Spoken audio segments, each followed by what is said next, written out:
Kitco News on-site coverage of the Vancouver Resource Investment Conference is presented by Discovery Silver.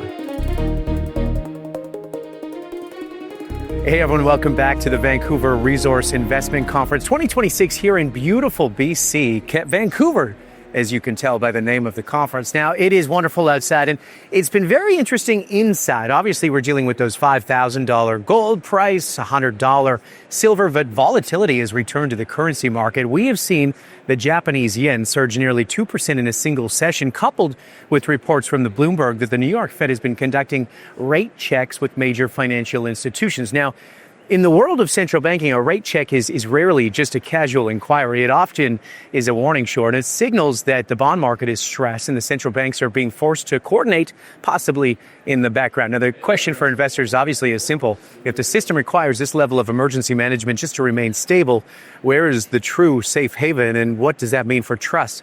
Joining me to discuss this trust horizon and the shift in the global settlement assets is, of course, Matt Piepenburg. He's a partner of Greyerz AG. Nice to see you. Good to be back. Matt, there's so many things to talk about. You just came off stage, and I think that the base of that conversation has been around trust and what that means for the debasement trade. Before we do that, I want to start with this data because, the Japanese yen surged 1.75% on Friday following reports of the New York Fed doing these rate checks. And I guess the question is the U.S. preparing to intervene because they want to save the yen, or are they kind of preventing Japan from dumping U.S. treasuries themselves? It's all connected and it's all chaotic. Rates, currencies, spreads, yields, and debt, of course. And then, of course, that translates into the end road of all conversations, precious metals, of course. Yeah. But before I was a precious metals person, I was a risk asset person, and the smartest guys in the room were always the bond guys. And I've said in almost every article I've ever written is the bond market is the thing. You have to understand yields. It doesn't need to be complex, but as bond prices go down, yields go up. And yields are the cost of debt. So yields matter. Yeah. And all the stock jocks were good, but it was the credit guys who got the best plays on equities. And so how does this all tie together to your question?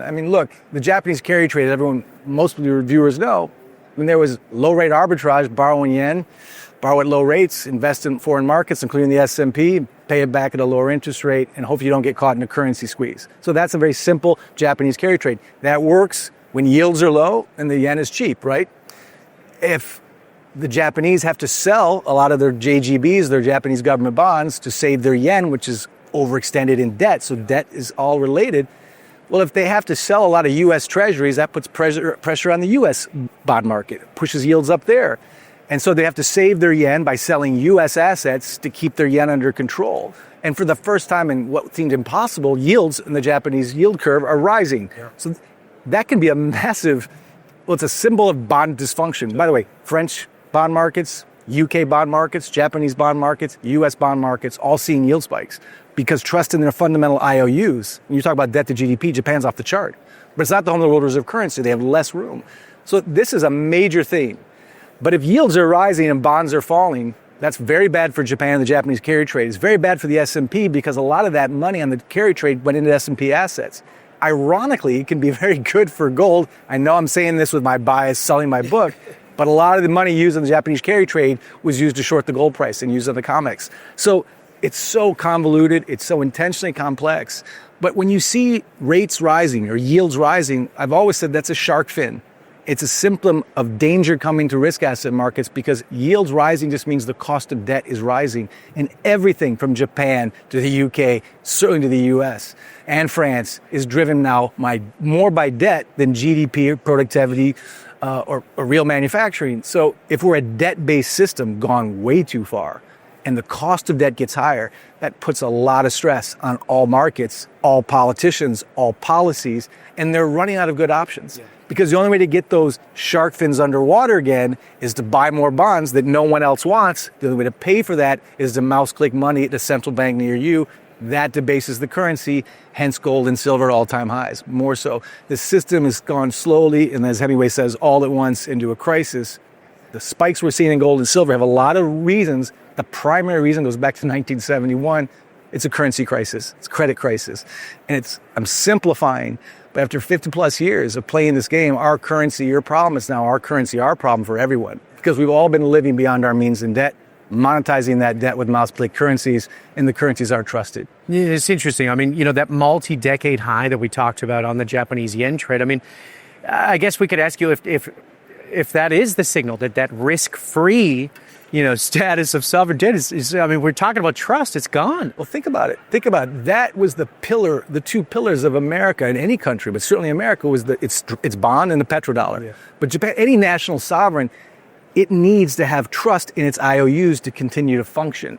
And when you see those rising yields, what does that mean? Less trust. It needs to be a higher premium to lend to that nation. And when you see that in one-off scenarios in developing economies or emerging markets, you kind of see that movie before upside down and backwards in South America and other headlines. And you see that in Japan, you see that in the UK, with the gilt crisis we saw many times already, but this is, and obviously with the US Treasury, the risk-free return of that sacred cow, the 10-year US Treasury, the basis of the world trading system, derivative system, SWIFT system, everything is tied to that. And when that yield is rising and trust in that is falling, the evidence which is everywhere, well, the risk-free return is really return-free risk. Yeah. And when you're measuring that yield against inflation, again, this is not sensational. Everyone I know on the street, from John Williams reports, but it's not an exaggeration, knows that inflation is double digits. I mean, we know this. And so we're really getting no return. You're getting return-free risk for the most supposedly safe tier one asset in the world. And the reason is very simple. Nations with their backs against the debt wall in a corner need to run negative real rates. That's wonky language. They need inflation to be higher than the yields so they can inflate away their debt. They just get away with that by reporting it incorrectly. I know that sounds sensational, but this is as old as History 101, and it's an absolute theft because they have their cake and eat it too. They run negative real rates to inflate away their debt on the backs of everyone on the street, top 10% to bottom 10%. We need inflation. Don't want to report politically incorrect, but we just will lie about the inflation rate. Yeah. It's that simple. So, I mean, the counter, when we talk about it, I mean, if the Fed comes in and, stabilizes the yen at a 150, I mean, most people would say, doesn't that prove that they still have the tools to manage this? But does that just give them the ability to kick the can down a little bit further? Anytime you solve a problem with mouse-click money to stabilize something, technically you can make sure that the S&P never goes below threshold, never goes below median. You can literally synthetically make it a deficit without tears and a market that never sees a correction. You can always mouse-click money. And so you can always support another currency or another bond market.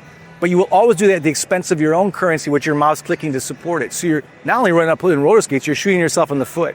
You can do that for a decade, 2 decades. We've been doing it since 1971. The question is, when do you go too far? And what we're seeing finally in 2025, now into 2026, I think we've gone too far. Our currency, your problem is our currency, our problem for a lot of nations. It's all tied to debt. The debt is everything, and the bond market and the yields reveal it. Yes, you can compress yields by printing money to buy bonds to keep the yields down. But when you print money, you expand credit. When you expand credit, you expand the money supply, you debase the currency. So, I mean, if you're sitting on the other side of this and you're a career politician and you're being shown, or at least the public is starting to wake up to this, I mean, is that why there's so many talking heads right now? Oh, look, anyone who reads me or watches me knows the island of misfit toys that composes the Congress and the Senate, from your country to mine to the ECB, which I'm very familiar with, most of these guys know very little about history, even less about economics, even Besant, and more so than Yellen. But I'm saying certainly your average congressman or senator can't count to 2. And I know that sounds dramatic. So to rely on them to solve an economic crisis of this magnitude is really naive. They have to tell a narrative, certainly central bankers, but the politicians themselves have to tell a narrative to keep calm and carry on. But they don't even understand the magnitude. The other thing about democracies, love them or hate them, is they think like they're careerists. Yeah. They're mavens to the system. They need to think about re-election. They need to be popular. One way to be popular is to mouse-click money to pay for deficit spending. That's one-on-one stuff. They will not think about the longer-term ramifications of inflation or debasement. I don't think they'd understand it. But even if they did, they would never admit it. And they wouldn't admit it to their constituents. So while they're giving us a CPI scale or an inflation scale or good news about a new spending bill that's going to solve a problem in this sector or that, they're saying that with their left hand, they're hiding their right hand what that means to the purchasing power of the money you measure your retirement, your checking account, your portfolio. It's just an invisible theft. It's a slow, death by 1,000 cuts, incremental debasement of the currency. But the incremental is now becoming exponential. Again, hence the price rise in gold, one of the key drivers. And these things are all connected, and they're meant to be diverse and hard. People who have 9-to-5 jobs, whether they're dentists, bricklayers, brain surgeons, whatever, they don't have time to get into the weeds of yields, bond curves, quantitative easing, tightening, Carney this, Powell that. Everyone has their political opinions.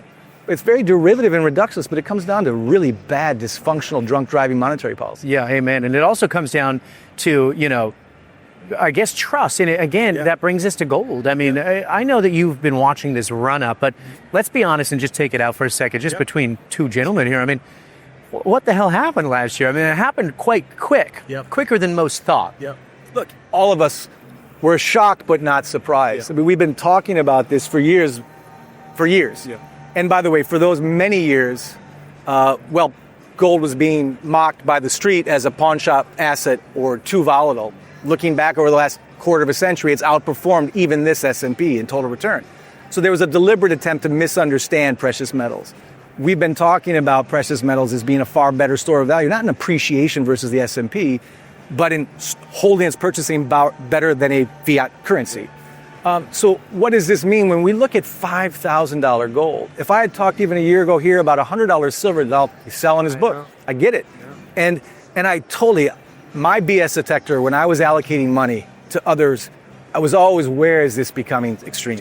And I am very cynical and skeptical, as anyone should be listening to me or anyone else. But do your own homework and think about this and come with your own conclusions. But what we're seeing really in this, what John Rubino rightly called just a horizon of distrust across everything, whether it's left or right politics, whether it's globalism, whether it's immigration, whether it's social unrest, we all have a different opinion. We just don't trust the decisions, and we argue about that. But I think when you look at $5,000 gold, you say, this is a bubble. This looks like NVIDIA, or this looks like Lucent or Qualcomm or Amazon circa 1998. I get it, but it's actually much more disturbing than that. Again, take out my bias if you can. It's what we're seeing with $5,000 gold isn't a sign of how bubbly gold is. It's in a bull market. It's a difference. The reason it's in a bull market is not that $5,000 gold should shock you. What should shock you is how bad fiat money has got, that gold has to be $5,000. It's not just a bunch of retailers going crazy to follow the trend. The bulk of this demand is coming from central banks. Retail sector is hardly allocated at all. This, you see it on news. It's nothing compared to what central banks are buying. And again, when did Noah build his ark? Before the rain. When do you load your gun? Before combat. When do you stock up on food? Before the snow. What we've just been seeing since we weaponized the U.S. Treasury and the world reserve currency in 2022 is a tripling of central bank gold buying. It should be a massive headline. Why are they doing that? They're building the ark before the rain. They see the rain coming. What are they building that ark with? Gold. I'm sorry, I may be a gold guy, but that's not a bias. The world sees this. The BIS sees this. Ray Dalio sees this. Druckenmiller, Paul, it's not just the gold camp. Even Morgan Stanley sees this. So again, get past, he's selling me something, do your own homework. $5,000 gold, of course it's disturbing, but as many of us and we meant this, I'm not hoping gold gets to 10,000, I'm afraid it is. Because if gold gets to 10,000, what that symptomizes, what the symptom of that is a credit system literally burning right in front of our eyes, and a currency system melting in front, and it has been slowly since 1971, now it's happening exponentially. And that's the real issue. It's the currency. It's the currency derivative of the debt market. It's the explanation of this gold market. And of course, the COMEX can't keep up. No. And we need to get into COMEX and talk about this squeeze. On this, I want to talk because you keep talking about that gold is currency. And I mean, we've been talking about this for a long time. You have a specific thesis that the next phase might not be gold as currency that we spend in a store, but, the settlement asset for trade. So, I mean, break this down. What does that actually look like? Well, here it is. I mean, in a way, we're getting our signals from the East, not the West. And whether you like them or not, I have no desire, as I said many times, live in St. Petersburg. I'm not a shill for Shanghai. I'm a capitalist. I'm an American. I live in Europe. I'm binational. I love the West and I love capitalism. But look, you look at the BRICS, Enbridge, all these discussions, de-dollarization that's been here since 2022. We all get it. There was never going to be a BRICS-backed currency, a gold-backed BRICS currency that all the BRICS nations and But what they did, because the BRICS countries don't necessarily trust each other, but they do trust gold. And what they're coming up with, slowly but surely in the laboratories of their long-term thinking, is making gold 40% of any net trade settlement in the BRICS world. So they'll do regional currencies and regional trades on anything from energy to widgets, and then they'll net settle that in gold, which is a brilliant idea. Yeah. That way, each nation has the right to still debase its own currency, because every debt-strapped nation eventually wants the freedom to debase its currency in an emergency. If you have a gold-backed currency in those nations, you can't do it. So that's being realistic. But if you're going to trade, you've got to have a real asset, a coverage, and that's gold. Even the IMF during the COVID hysteria, when they were talking about the new Bretton Woods 2.0, they said in their little chart, if you watch their video, at the bottom of that chart is gold in the new central bank digital currency dystopia. The only good part of that, for it to have any credibility, it has to have some gold coverage. So gold doesn't become a new currency, but it becomes part of the ratio. And it's emerging everywhere. And again, that explains why the bad guys are stacking up. 100%. Watch what they do, not what they say. Yeah. I'm not a fan of any of these parties. But you can't deny, don't fight the Feds, don't fight the central banks. They're stacking for a reason. It's not just because it's a trend. And I mean, distinguish between, I guess we'd call it transferring debt, which is fiat, versus paying it off, which is gold. Well, you could reprice gold. You could take the 260 million ounces in the U.S., reprice from $42 to whatever price at spot or maybe higher. And that's a little QE with gold. That takes some of your debt level dents down. That's a whole other conversation. Yeah. But in the meantime, gold will give them some liquidity, but what they'll probably do is they'll just inflate away their debt by debasing the currency and lying about inflation. That's the current mode. And then eventually we'll make it more digital. Yeah, CBDC, that type of... Some type of dysfunctional reset where Bretton Woods comes in and we say they'll blame it on anything but themselves. Before it was COVID, then it was Putin, and next it'll be Venezuela. Who knows? They'll be a bad guy. It will never be the bathroom mirror of the very policymakers who for decades have driven us into this wall, in particular the U.S. and the Fed. Yeah. Especially going into an election on the midterm time. I mean, that hybrid system that we've talked about, I mean, does the dollar have to die for that to happen? It doesn't. No, it just has to be repriced. Yeah. Who's going to replace the dollar for the world reserve currency? Who has a better bond market than even our bond market? China doesn't. Yeah. Who has more? Even with us, even with Trump and all the distrust, the U.S. has some more credibility than any other nation. It also has the cognitive, the memory of it, the muscle memory of it. But its share of FX reserves is getting lower and lower. But it's still a major part of FX swaps. It's still critical to the U.S. Treasury's critical to derivatives trade, which is another topic of risk. But no, the dollar's not going to be replaced. The Chinese and Russians aren't stupid. They're not going to try and beat the dollar. They're going to go around the dollar, just like a good army would do if they hit a wall like the Maginot Line. They just go around it. They flank it. So we'll use dollar for commerce, but we'll central banks will use gold for collateral. So what I do, I save it gold and I spend in fiat when I need to buy something. If I have a big purchase, I'll take some of that gold and I'll liquidate it into fiat, which is functional. I can't go into a Costco with a 100-gram bar or a 100-ounce bar. Exactly. But I understand, I respect that. I don't see it being money. But I see it as being a better store of value, just like the banks and the BIS say it is, just like the evidence shows. Again, why central banks have more of it than treasuries. And they've been building that for years. They're saving in it because saving in U.S. treasuries and U.S. dollars is saving in an ice cube that's melting. And even the petro trade, the volatility with that petrodollar, it was so much less when they had a gold backing. So even that's getting a little weaker. There's cracks in the oil trade. That's another hour, but it's fascinating too. Yeah, it's interesting. You know, you and I were chatting a little bit about, you've been in this industry a long time, and obviously you have a lot of clients. I'm sure more are coming to you. How many of them are waking up to supply squeezes? COMEX, LBMA. Well, look, as we were talking before this, things like quantitative easing, swaps, derivatives, the COMEX, they're meant to be incredibly complex and kind of wonky, and they make your eyes roll. And so a lot of people don't see what I think was the headline of the year last year was the dysfunction in the COMEX, as they should. They wouldn't see that. Why would they? I don't understand thoracic surgery, but if I had a lump in my throat or my heart that was causing palpitations, some expert could probably explain it. So again, the COMEX is the headline. Most clients aren't necessarily coming in with a sophisticated notion of the COMEX, but they've read and seen enough of our reports that they get the main theme. And I think this is for your listeners important. Probably many of them already know this. Some will know the COMEX better than us. Some won't know anything about it. Yeah. But I'm not exaggerating. The COMEX, very simply, is where derivatives are used by a handful of banks to legally and artificially repress the price of gold and silver by going short these levered contracts with 4% gold or silver and 96% paper. They do it every morning, and it's been going on since the 70s. Why? Because gold and silver are the antagonist of fiat money. So that it's very important to keep gold and silver under control because it's embarrassing when it rises. It's a middle finger to the fiat monetary system. And so for years, the COMEX and the London Exchange have been very powerful with this. That's why they created it right after we went off the dollar, gold backing. They needed immediately to keep gold suppressed. What happened in 2025 in the silver and the gold markets and the COMEX, again, is meant to be misunderstood. Even if it was on the headlines, you wouldn't want to read it because it's too boring. all it came down to, I'm simplifying dramatically, insulting many of your COMEX experts, is there wasn't enough allocated, segregated, post-Basel III gold and silver on these London and New York exchanges for them to even do the shorts they were used to being doing. If you can't short, you can't manipulate the price. Very simply, that means there's actually a hint of free price discovery in gold and silver. So as this debt crisis and currency crisis collided and pushed gold up, the COMEX wasn't there to put it back down again. And that's what was really unique about the price moves in 25. And look, I've been a trader for decades. I've never seen the lease rate in silver, for example, go above 2. It went to 5. The COMEX in the gold market this summer, literally, it's 1% stands for living. It just gets levered and rolled over, levered and rolled over. That's the COMEX.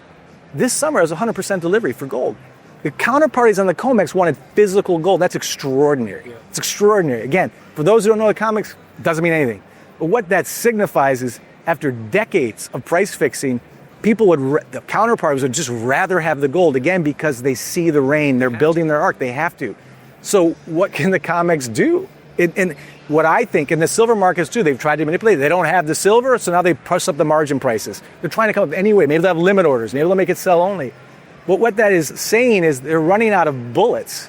And when that happens, and I think, and this is just a theory, is I think they're going to have a failure to delivery on the COMEX and silver. And what that means, again, this is wonky to anyone else.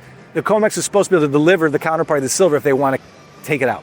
It's not designed for that. It was designed for leverage. Not designed for a run. Not for a design. And it's like, what's going to happen is going to be a cash settlement only, not an actual delivery. When that happens, that's effectively saying the COMEX has failed. It's what it's contractually obligated to do. That a futures contract is not a contract at all. It's a cash-settled, bogus contract. That would have a contagion effect on other futures contracts, probably next in gold, then maybe in wheat. That could be that type of domino 08 kind of moment. I'm not saying it will happen, but I think it very likely could. And if you see a failure of delivery on the COMEX, that would be extraordinary because the derivative markets are sick. It's sick. It's 10 times higher than it was pre-08. And we have 4.4 times derivatives than we do actual assets in the world. Everything's financialized, extended and pretended, papered and levered. That is a complete clown show. Yeah. And it only works as long as everything is going smoothly. As soon as a counterparty fails or a delivery fails, and no one, myself included, can time it, it's not sensational. We've seen this movie before. It can happen again, only this time in a much more dangerous macro environment, where banks are 10 times more levered than they were in 08, despite Dodd-Frank. They learned nothing from 08. It's extraordinary. Yeah. I mean, if they did learn, does that mean that this would happen? You know, they're trying not to make this happen. I mean, would this happen this year? How do I know? Yeah. You know, how do I know? Even the dot-com bubble, I knew it was overvalued. I didn't know when it was going to pop on April 14th, 2000. I just got out. No one can time it. And my mentors in the risk asset space, where I gave money and where I was mentored, was guys like Jeremy Grantham. He's far smarter than me. Dalio knows these assets. But as Grantham said, you can identify a bubble all day long. No one can time one. And there's so many needles pointing to this. It could be an interest rate spike. It could be an official recession by the NBER, a deflationary moment.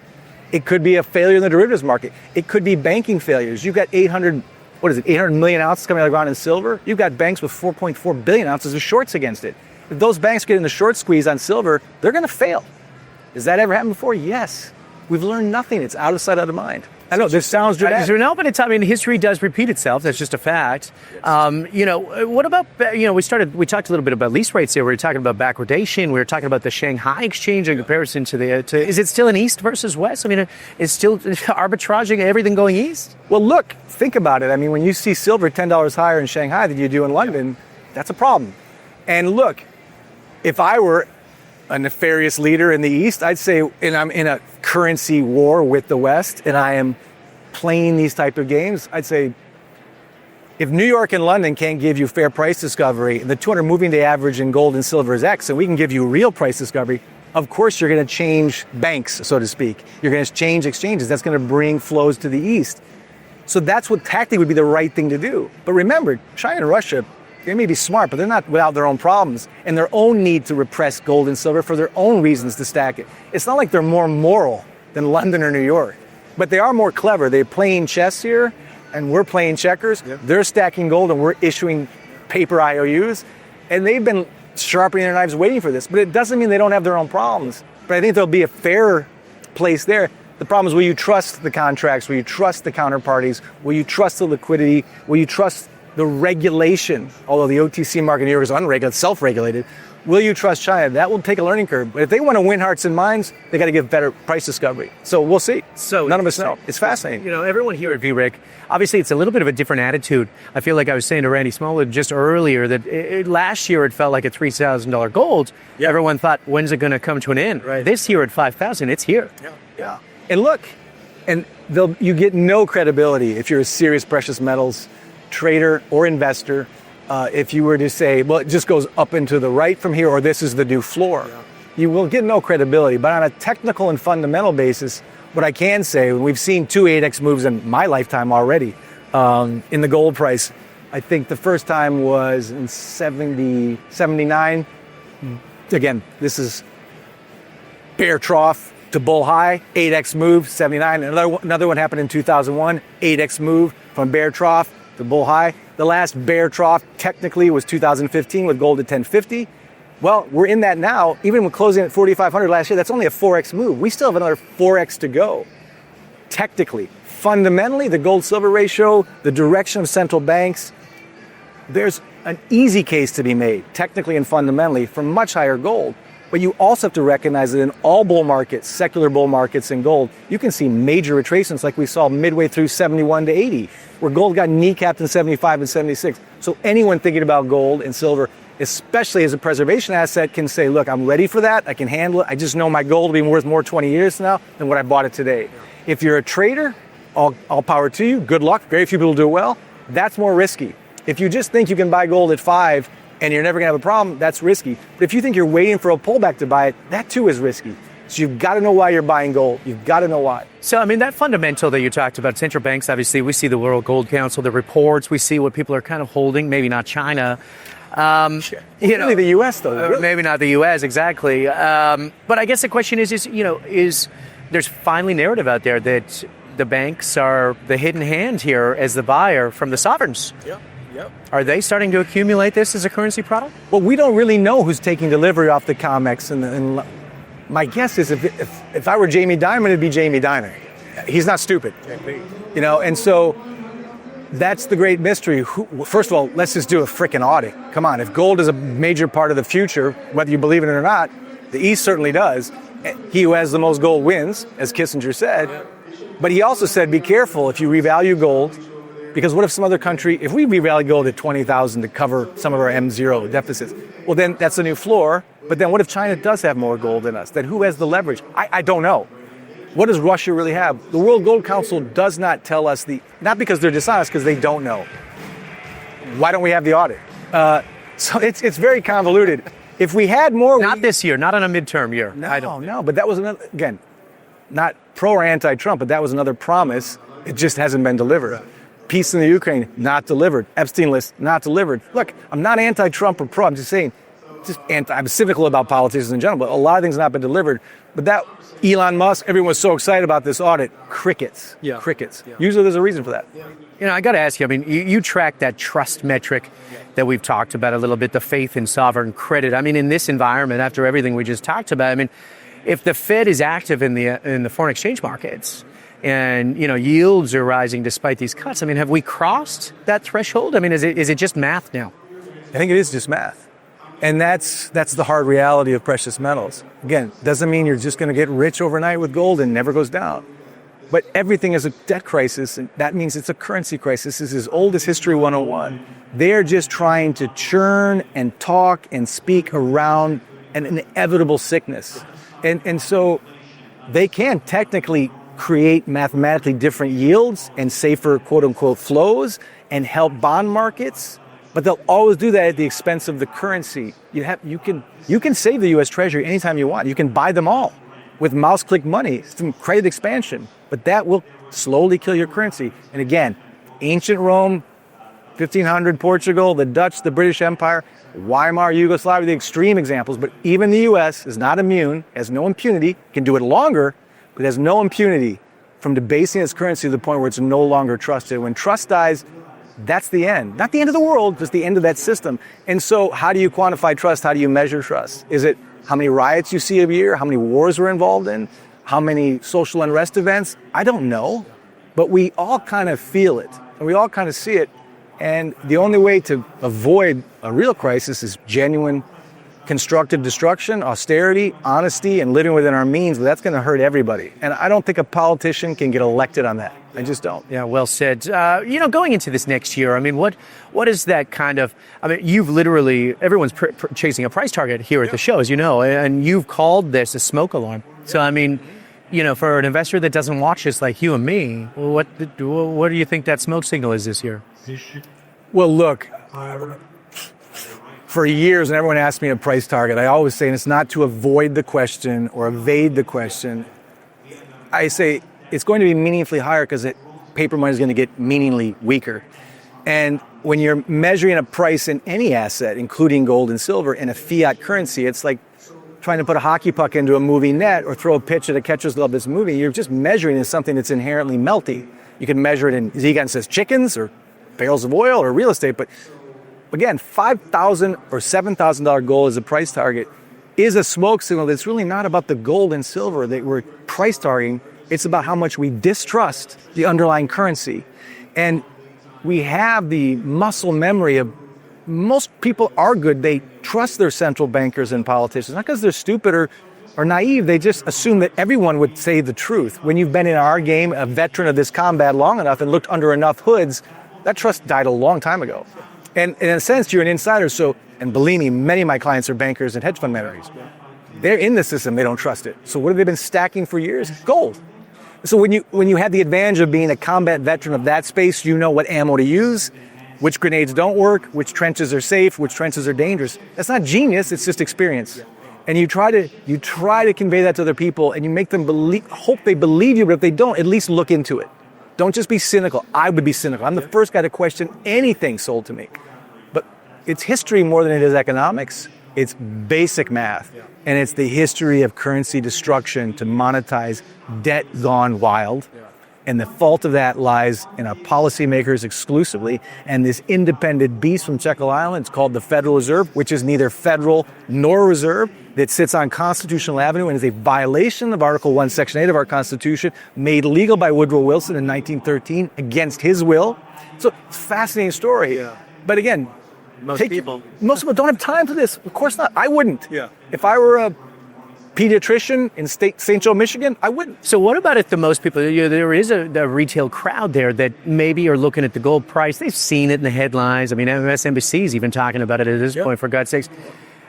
What if they say, what about the gold miners? I mean, we're here at VRIC. Do you think that there's still an opportunity on this run there? Look, I'm not a speculator anymore. I'm not at all. There's a real fat pitch for the gold miners. Whether you know a lot or a little, I know a little bit enough to be dangerous, but not enough to be a fiduciary.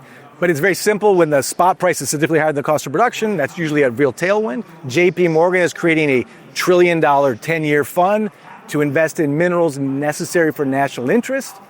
Look, while buying the gold? Exactly. But I mean, that space is so small. We had $270 billion in the mining space, went to $800 billion last year. That little bit of capital does a lot to push those prices up. Not to mention the momentum tourist trade of retailers trying to get rich quick, trying to find alpha where they can't find anywhere else. There's a lot of technical and fundamental reasons why the miners could do well. You could do the indexes, you could do your homework on the individual miners. That takes some expertise too. Or you could just put a blindfold on and go with the long index and you'll probably get a 2 or 3x return. But again, I can't promise that. But if we're looking at the price of gold secularly or the price of silver secularly, the miners are going to rip.